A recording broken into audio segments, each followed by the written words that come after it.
Ang bait naman ni Sia. Nililinisan kuya niya. Be. Uy.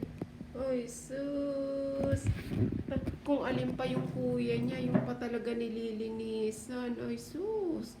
Kabait naman. Yung isa din, oh.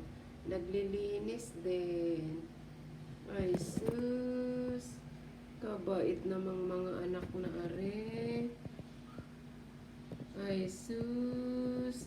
Kabait namang mga anak. Naglilinis ng kuya si Sia. Sia. Sia. Ay, sus. Itong dalawa, ayan, tulog na tulog. Walang pakialam. Si Sarah. Si Zion. Zion. Hoy. Zion. Ayan si Lucas na ulaga.